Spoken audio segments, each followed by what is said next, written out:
Yep, I think I'll just get started.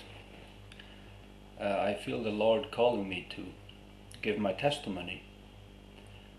Uh, in March 2008, I started to translate the King James Bible to Faroese. I live in the Faroe Islands, north of Great Britain and just south of Iceland. It started in 2006 or 7. I was looking at clips on YouTube and I ran across a lady called Gail Riplinger, and she was giving some speeches about perversions in the Bible, or with Bible versions, and it led to that I ordered 2 books, New Age Bible versions and in awe of thy word. And so in 2007 I read through these books, and I saw there are many lists in here. Don't know if you can see it. There are lists where she documents differences in the 2 streams of Bibles. You know, there are 2 streams of Bibles. It's the Alexandrian stream and the Byzantine stream.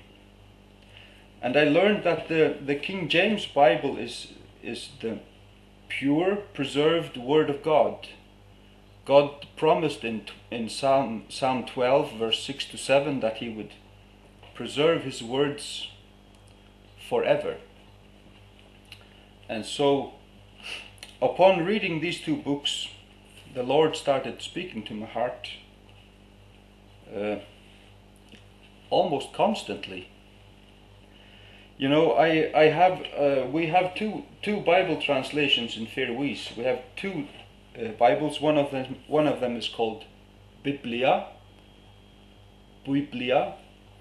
and the other one is called Biblian. And I learned and I saw that they are 2 translations of the wrong text type. They were both made in the first half of the 20th century, and they are almost entirely based on the Alexandrian text type. You know, the text that Westcott and Hort revived in 1881. And quite frankly, I was heartbroken, because I've been a Christian since I was 15. Now I'm 41, and I have always, ever since I was saved, I have loved the Bible, read the Bible daily, had it lying, you know, beside my pillow, even when I sleep, because it is God's voice to me. But I had to recognize, I had to be true, and I had to acknowledge that my Bible was full of mistakes. And I went through all the differences that are listed in the book, New Age Bible versions, and I saw that it was on every page, you know, every column of every page. And I had to recognize that I was sitting with a corrupt Bible. And Gail Riplinger, she also mentions in her book, New Age Bible Versions, that it is not, the King James Bible is not alone, but all the Reformation Bibles through all of Europe were done from the same text type. It was the Masoretic Hebrew Old Testament, called Ben Chaim, for the Old Testament. And they used Erasmus's version of the New Testament, of the Textus Receptus, or what is called Robert Stephanus's New Testament, or Theodore Beza. And so I acquired also an old Danish Bible from 1732, and this one is set with a Gothic font, you know.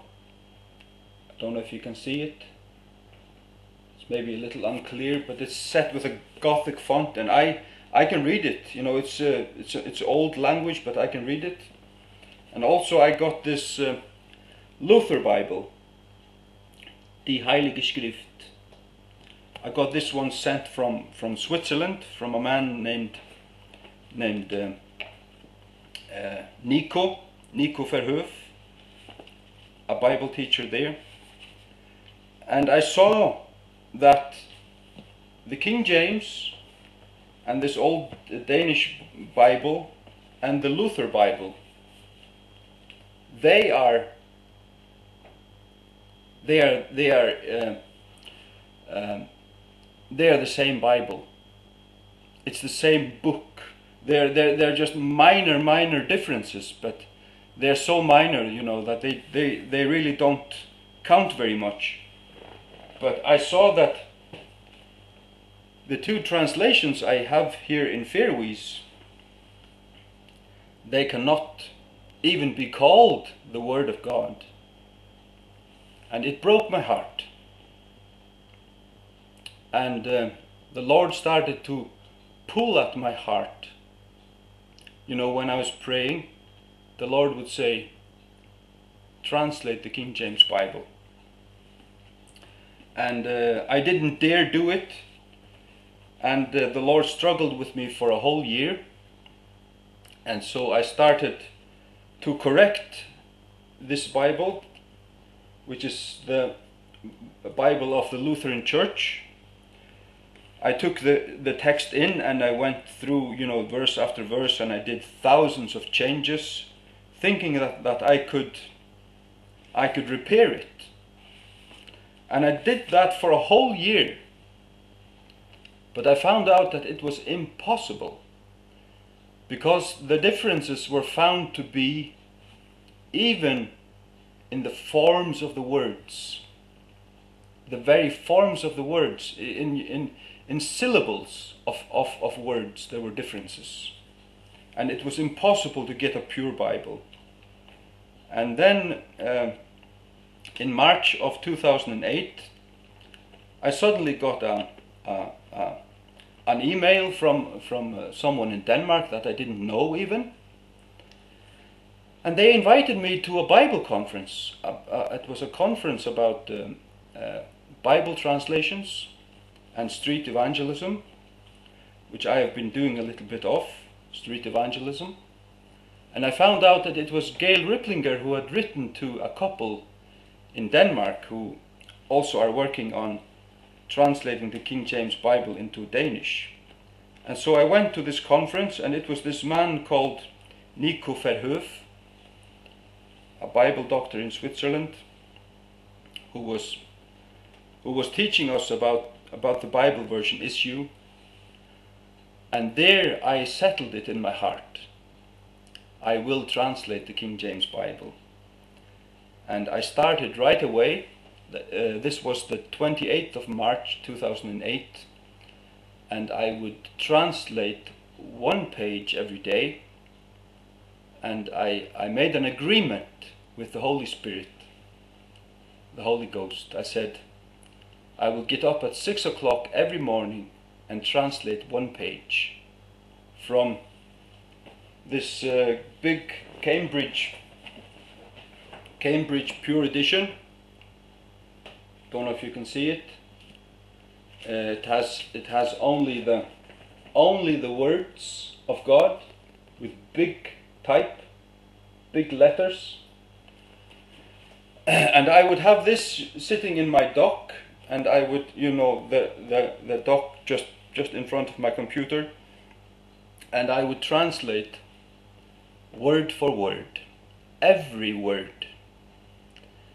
And when I was 10 years old, my family moved to the Shetland Islands, which is the northernmost part of Great Britain, a group of islands there, where my father was a missionary to Norwegian fishermen.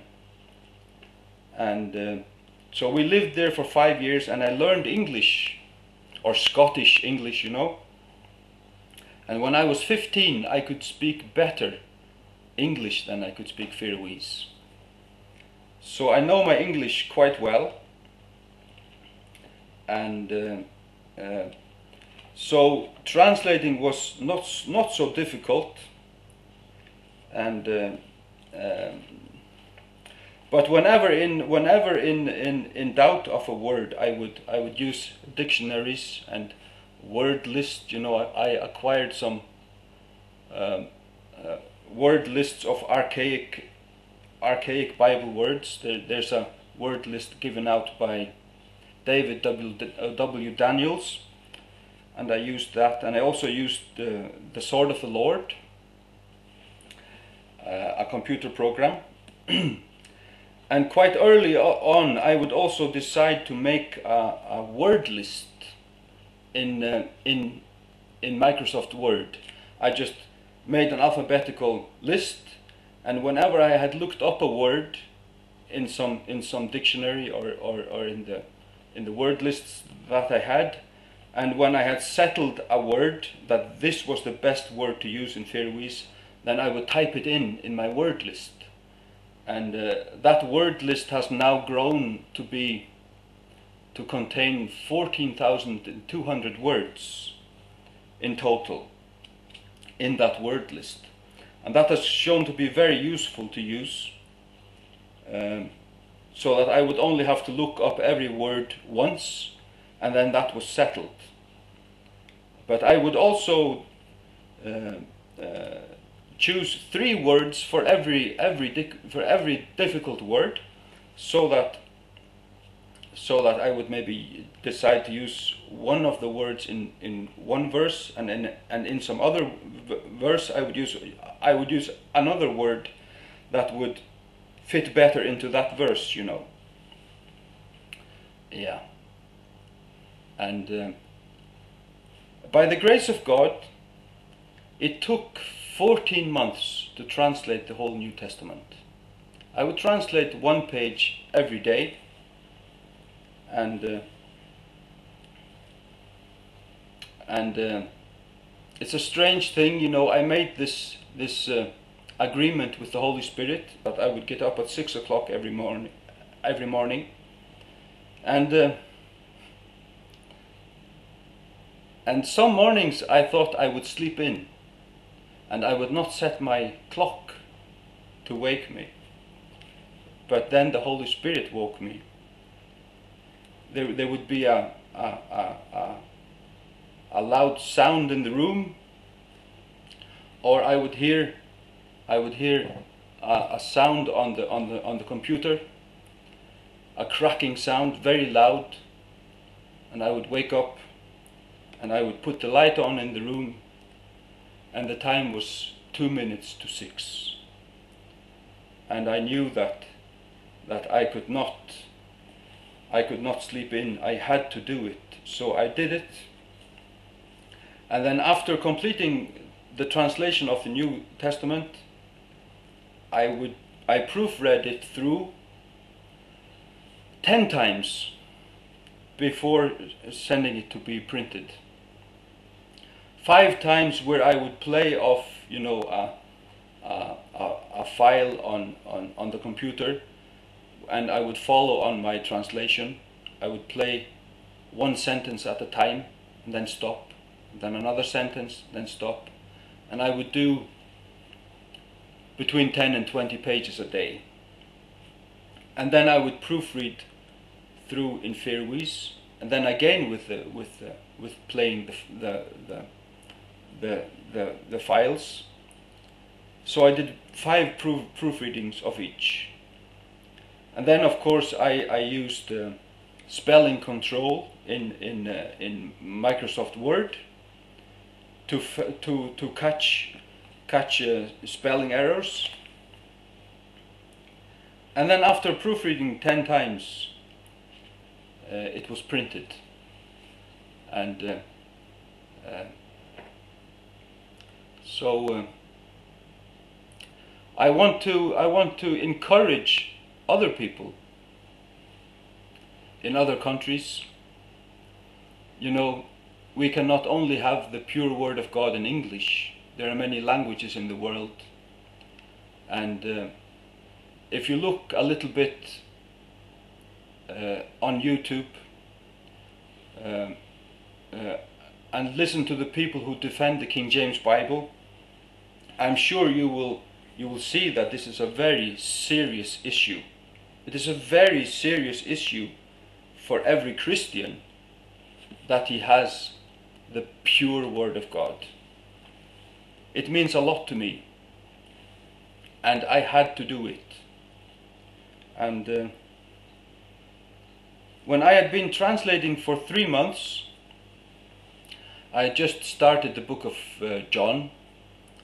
Then the Lord graciously confirmed His calling to me by an audible voice in my sleep, which said, "Thou shalt translate the King James Bible, and your reward will be great." It was just a voice. I had not seen any person, but I had heard the voice. It was very authoritative, very loud, it was very masculine, and it echoed in the room when I woke up. And I felt the voice in my being, in my soul, for many, many months afterwards. And even when I say the words, when I say them myself, I remember it deep in my heart. So, and the Lord has been very gracious, and so today the New Testament has been printed in the United States by some very gracious, generous brethren over there in North Carolina and in Tennessee and elsewhere, Florida and elsewhere. They have collected the money. It has been Baptist churches over there who have done that, and they have printed. I will be receiving. That's the New Testament, and I will be receiving altogether 29,000 copies of the New Testament. And the Faroe Islands, we are only about 50,000 people, and about 18,000 households. So I am now able to go around the islands, or around all the villages, and put two copies in every post box of God's pure Word. God's pure Word. And now I can sit with my copy in the Faroese tongue. Every word is in place. Every critical word has been translated by a word in my language that means exactly the same as the word in the King James Bible. Therefore, I can sit now with the Faroese King James New Testament, and it is God's voice to me, and it is pure, it is complete, it does not leak, it holds water. And I even, when translating, you know, I translated not just every word, but every syllable of every word. I did not think and sit. I did not think, no, sit and think. I mean, how would we say that? Sort of, and then just say it totally differently. No, I translated all the words, and then when proofreading in the Faroese, I would alter, you know, the word order whenever necessary. But the very strange thing is that I found out that the King James, the language of the King James Bible is so simple. It's just so childlike. And I heard that when we speak as simply as we can, and when we hear children speak, they speak just like the King James Bible speaks. So therefore I just decided that I would just leave most of the sentences just as they are in the King James Bible, only with Faroese words, and you can understand it. You can understand it. Yeah. And I feel now that when I sit in my chair and have a read in the Bible, it makes no difference if I'm reading in the Faroese King James or in the English King James. It feeds my heart, it feeds my spirit, and I can trust it 100%. 100%. You know, I did not. I was not going to let my nation, my people, wait another century for some priest or some scholar or some learned person to do it. No, they are never going to do it. They will never translate the Ben Chaim Old Testament and the Theodore Beza Textus Receptus from 1598. They won't do it. I had to see that. You know, these theologians, these people that speak Hebrew and Greek, they're all following the Alexandrian school of thought. So therefore, I can just recommend to anyone who doesn't have a pure Bible in their language, translate the words of the King James Bible. Translate all of them and choose words that are so parallel, that contain the same meaning, and that are at the same level of dignity, the same level of the same, smell the same, taste the same, feel the same in your heart. And search for the right words, not only with dictionaries, but with your heart also. I think it's necessary that you master both English and your language completely.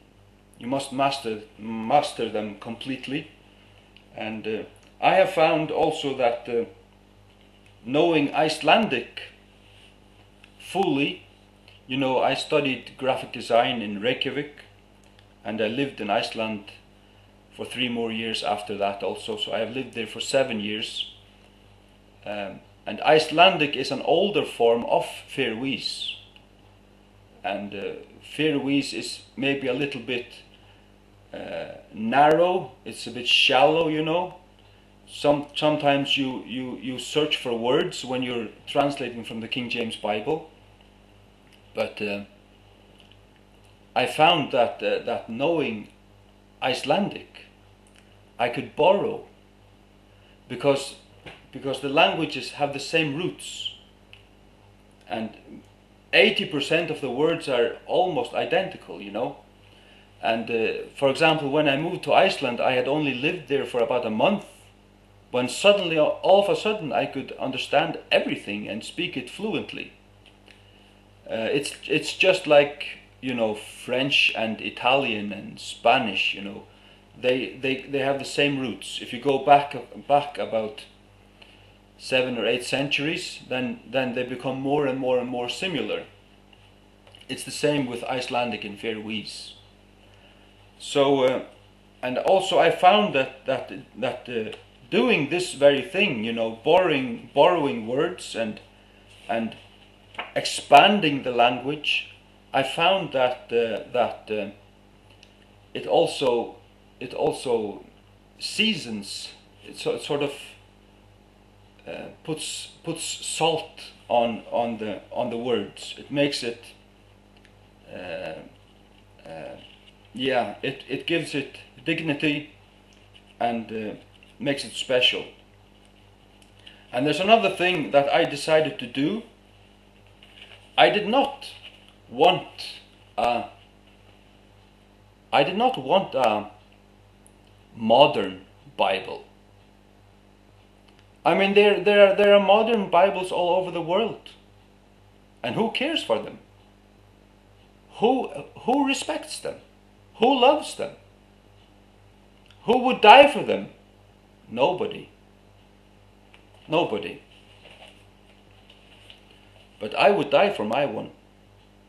I would be burned at the stake for my one. Because I know that it is God, it is the words of God, the perfect words of God. How I can know that? Because, well, I have all the words of God here in this book. And I have translated those words. Not thought for thought. No, word for word. Verb for verb. Adjective for adjective. Pronoun to pronoun. And so on and so forth. Yes. And of course this causes ridicule. People will call you crazy, and people will call you a fundamentalist, and I say, call me what you will.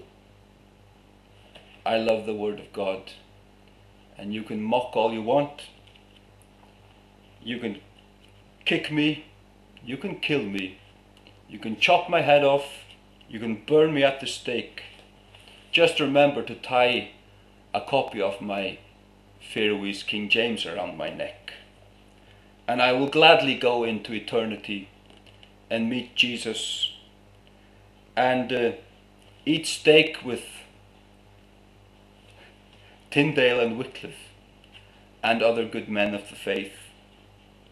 It would be my honor, so just give it your best shot, you nincompoop.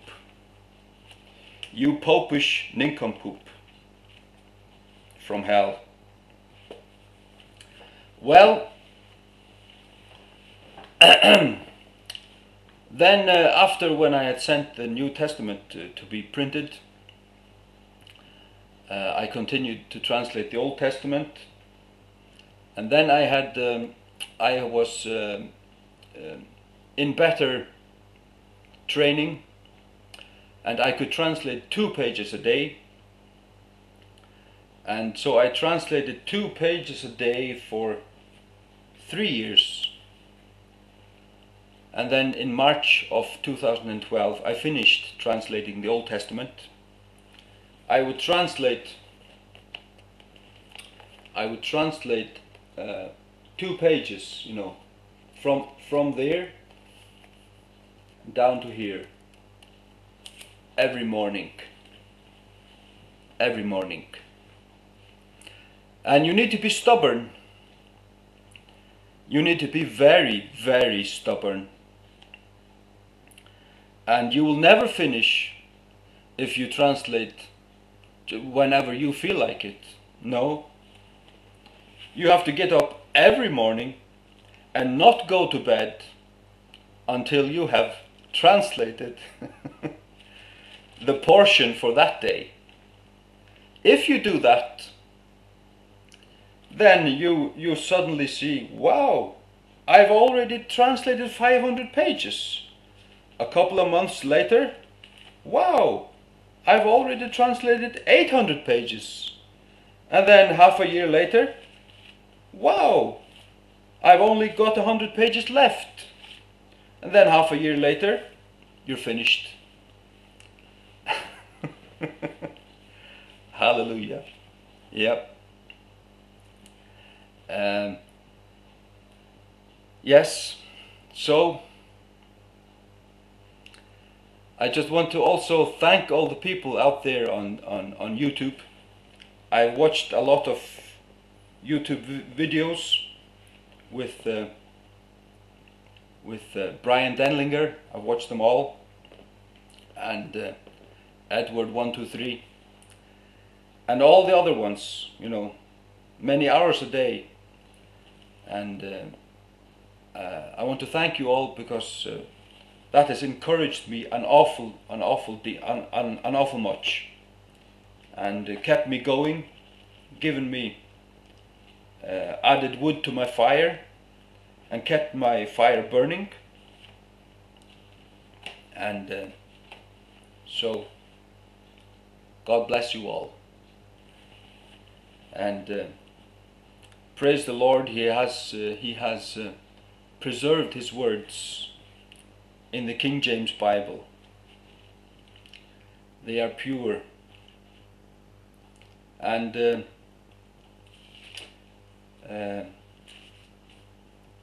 yeah. And another thing I want to say, that I want to encourage you all that are defending the King James Bible. I think that you will have great reward in heaven.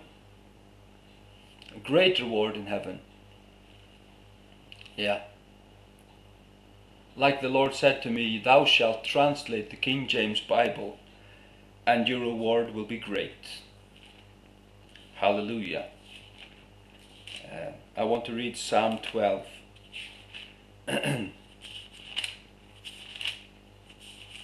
Psalm 12, 6-7.